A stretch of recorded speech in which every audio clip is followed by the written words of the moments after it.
Assalamu alaikum. This presentation is for the Islam and Civil Rights graduate class at SMU. My name is Shazi Ali and I will be giving a very short presentation on my research paper.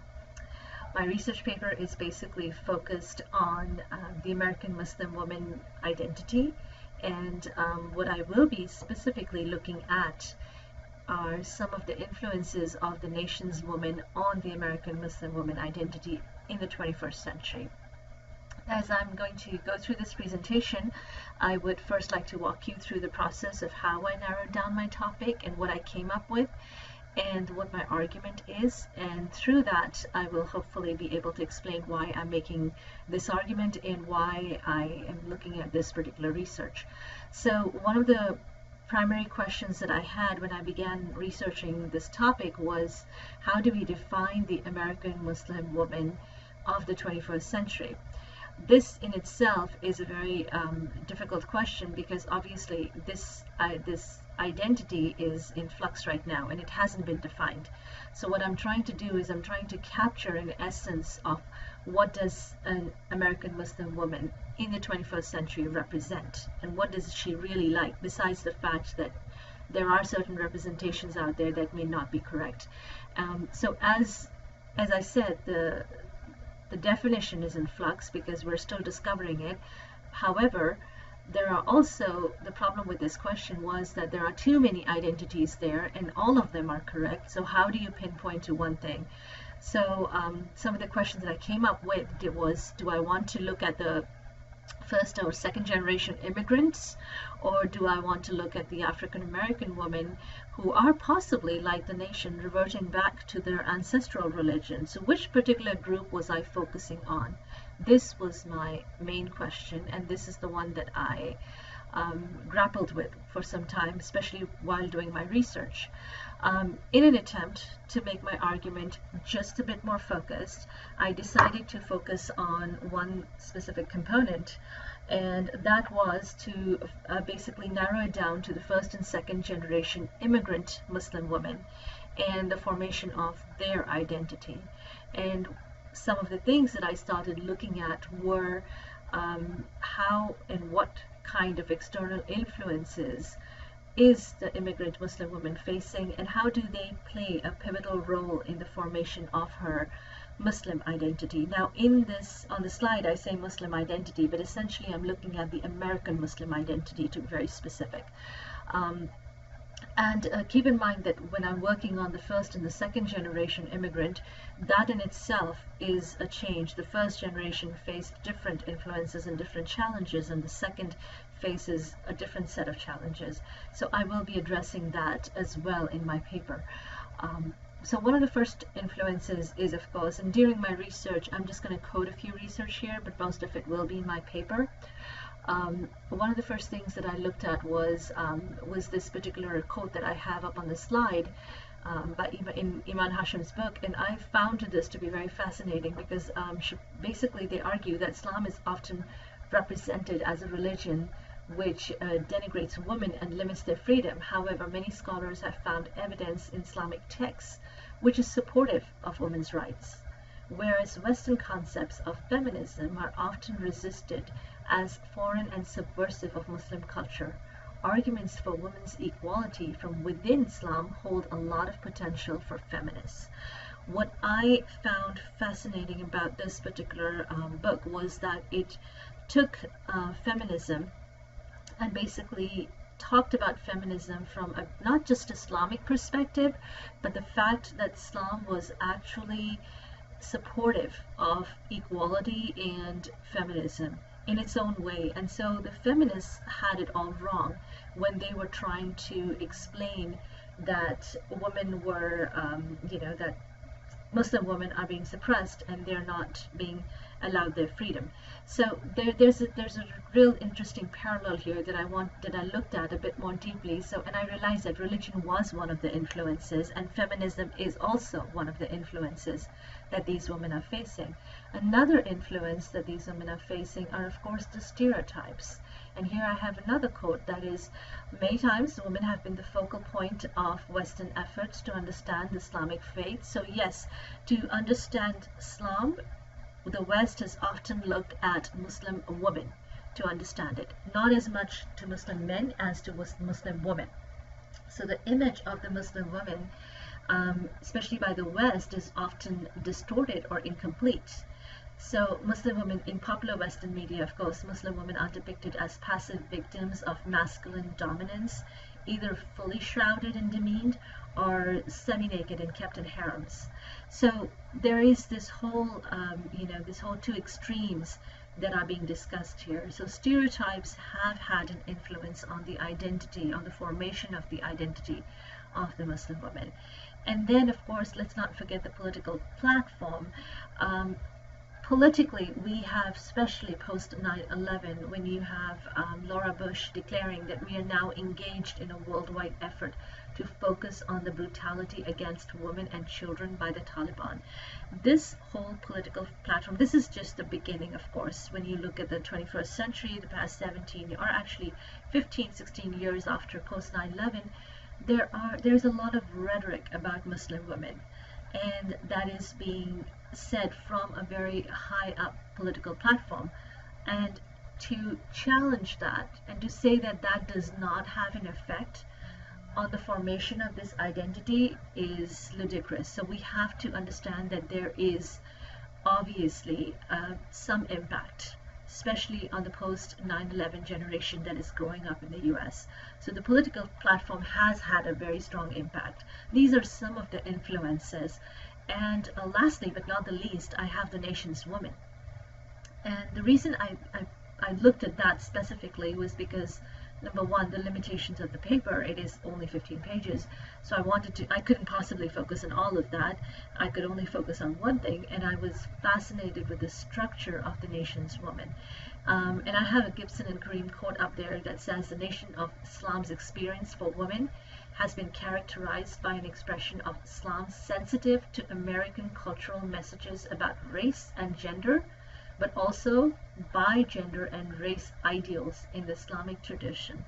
So what is interesting about this is that the women in the nation were able to hit the nail on the head. They were able to find that perfect balance between being American and being Muslim. And they were able to embrace both identities and put it all together to formulate their identity. And my argument is basically, part of my argument is that the immigrant Muslim woman, the first generation, and even to a large extent the second generation Muslim women, are still grappling with this argument. And they're still trying to find that perfect balance, which the nation's women did find. And so my argument in my paper is that the 21st century American Muslim woman's identity is primarily shaped in defiance to the political rhetoric post 9/11 and the social images across mainstream media. So yes, the identity is formed in defiance to these two things. However, the formation of the American Muslim woman identity is also influenced by the aftermath of the nation's particularistic gender roles. Now, you will notice that I use the word, Curtis's word of being particularistic, but the reason I use this word was because it fits in so well here. I'm not going to hang on to this for too long in my paper, but I did want to put it in my argument because I do think that the American Muslim woman, especially the immigrant American Muslim woman's identity, is particularly influenced by the gender roles that the nation had. And the way I wanted to look at it was in a three-step process.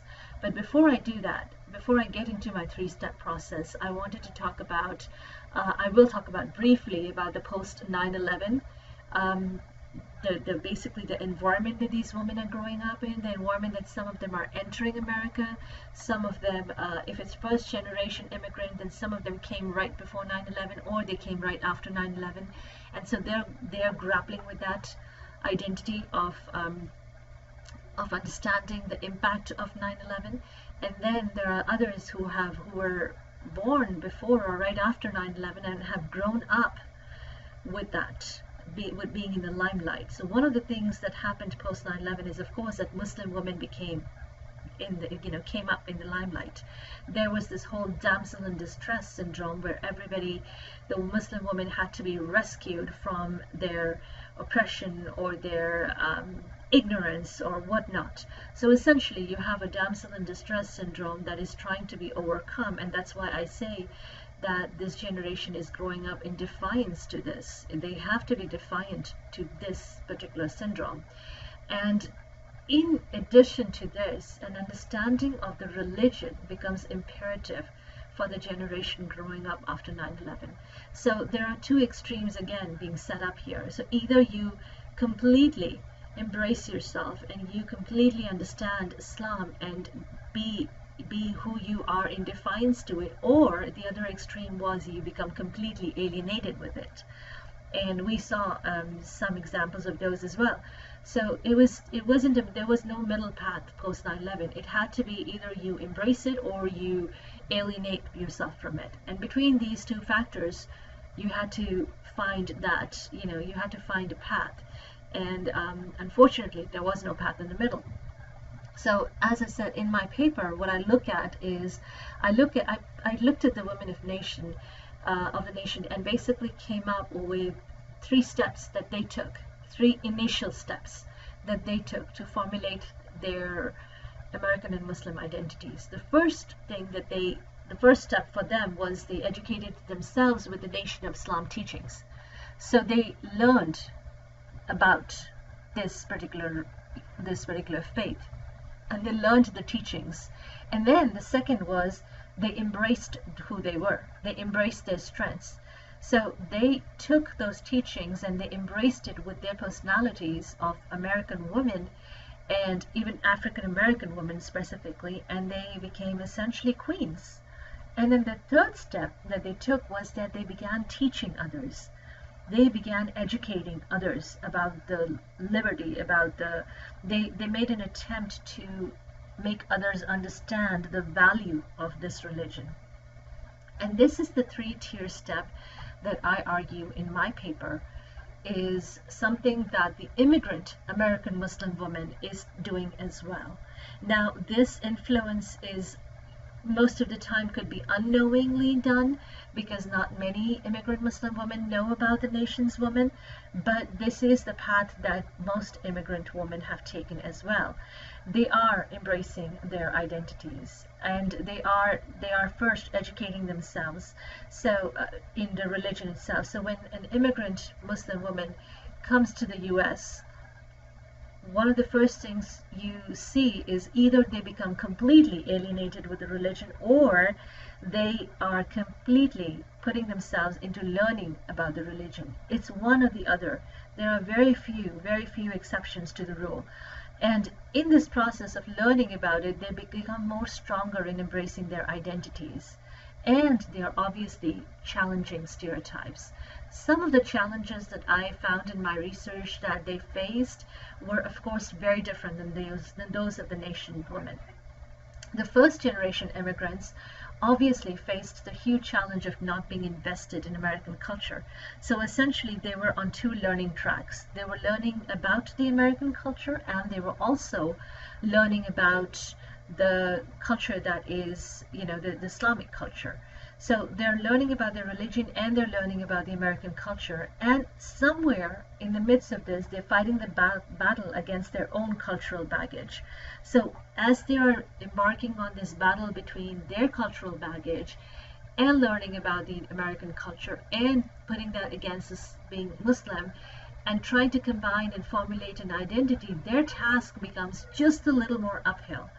On the other hand, the second generation immigrants who are born here and who are as invested in American culture as probably the women of the nation were, they are more similar to the women of the nation because they are following that track of learning about Islam and holding on to their American identities and then embracing their Muslim identity as well. And somehow they're able to find that balance sooner rather than later because they don't have their own cultural baggage to fight against. Finally, I think one of the things that I have come up with in my paper that I want to eventually conclude with is that it's the nation's process that the immigrant Muslim woman of the 21st century has picked up on, because it is helping them formulate identities. Once again, I think it is the second generation that is immigrant that is more aligned with the nation's woman. However, I also feel that the influences of the first generation immigrant Muslim woman is also relatively large. And again, these are influences that are possibly happening not in an intentional way, but this is just the path that Muslim women in America have chosen to take because it is apparently a tried and tested path, and it is something that worked. That essentially is my presentation. I'm still working on the paper. I still have some research to go through. I know that the amount of research I've done, there are many other topics that could be discussed here, but I'm choosing to focus on this, and I hope that this was interesting and something new. Thank you so much. Assalamu alaikum.